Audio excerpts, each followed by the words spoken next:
opening of Movement 1 emerges gradually out of silence. Some have described these two pages as the creation of the world. It starts out formless and then gradually takes shape. This was really unusual for the time, to have this sort of fade in. It was very dramatic and unclassical. The music starts with an ambiguous open fifth, which are the notes A and E.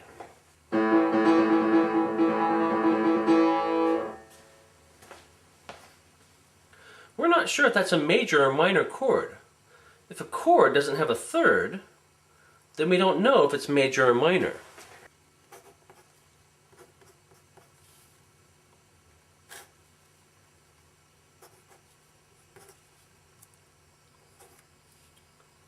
C would make it minor, C sharp would make it major.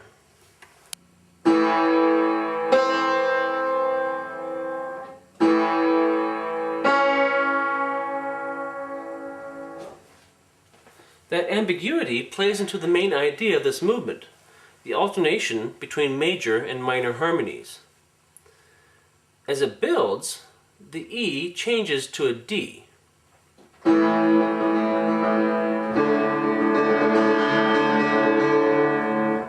And when we hear the theme outline a D minor chord, we finally know what key we're in. This is the primary theme.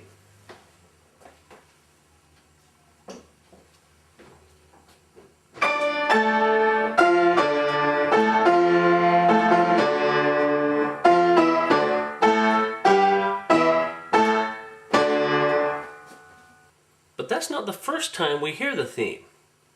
Right from the beginning, we start hearing fragments of the theme.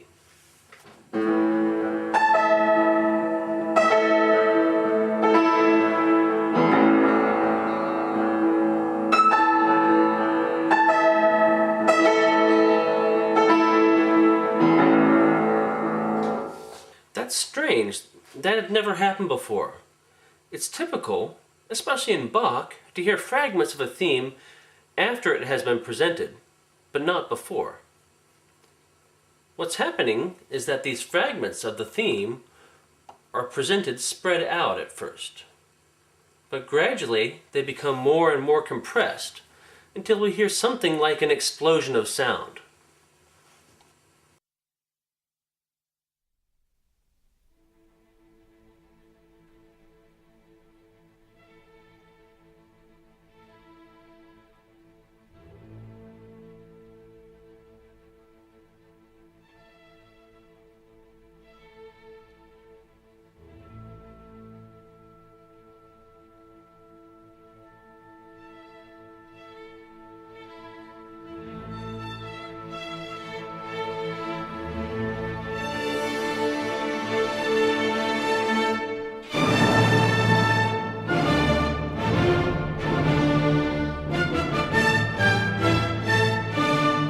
What began as spread out fragments slowly come together to form a singularity, which is the primary theme. What we hear is a temporal compression. The fragments are spread out at first, but their rate of appearance becomes more and more frequent until we reach the first theme. Although the tempo of the music does not change, the rate of events as they occur accelerate, which is why I refer to it as a temporal compression. The opening of the Ninth Symphony, rather than the creation of the world, is really more like the creation of the universe, gathering together, compressing into a singularity, and exploding. The Big Bang Theory and the science behind it didn't even exist at this time in history, yet there it is. As in the Fifth Symphony, the keys have symbolic meanings. Minor is sad and major is happy. In the first movement of the Ninth Symphony, the contrast between major and minor is a big part of the musical language and the meaning behind the music. In the exposition of a sonata form, we learn that the two main themes appear in different keys, which puts them in conflict. If the sonata form is in a minor key, then theme 1 appears in minor, and theme 2 appears in a major key. which heightens the contrast and the conflict between the two even further. As we learned in class, Beethoven is not satisfied to follow conventional forms, but feels the need to alter forms to suit his artistic intentions. In this case, what we see is that the first theme indeed does appear in a minor key, D minor.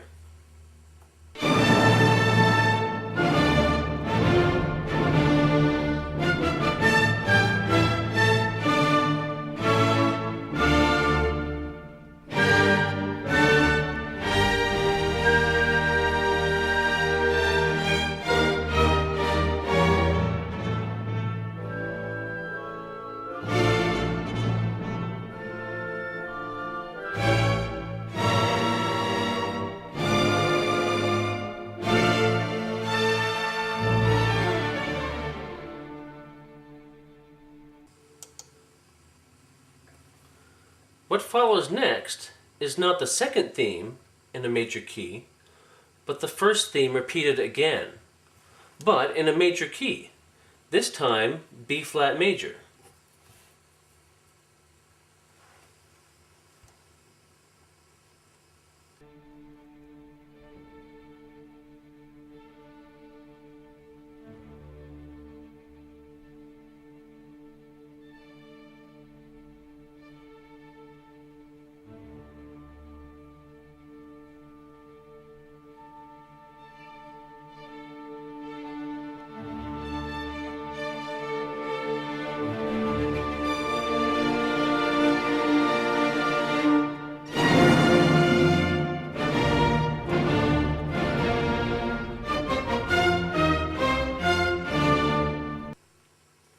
Why did Beethoven do this? What is the meaning? What we have here is indeed a conflict, but rather than a conflict between two separate ideas, theme 1 and theme 2, the conflict exists within theme 1. Thus, it represents an internal struggle, self-conflict. What we will see for the rest of this movement is a constant switching back and forth between the moods of hope and despair, and we will have to wait and see which one prevails in the end.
So at this point in the movement, it seems that hope has prevailed.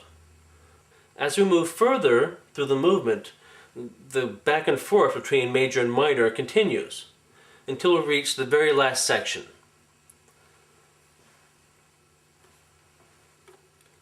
This was referred to as a coda. And this coda, this last section of the first movement, is tragic in nature. It has a repeated chromatic bass figure with a very specific symbolic meaning. It's an icon that everyone in Beethoven's time would have instantly recognized.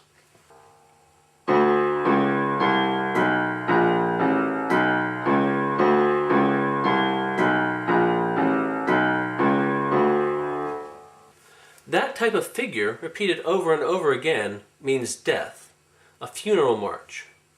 Many composers have used that bass figure for its symbolic meaning. One of the most famous is from the mid-Baroque by Henry Purcell, called When I Am Laid to Earth, also called Dido's Lament. We are familiar with this music from our study of the Baroque era. You may recall that it had a descending chromatic bass line. Same thing here.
From this, we see that the struggle between major and minor, between hope and despair, that exists in the first movement, has ended with tragedy.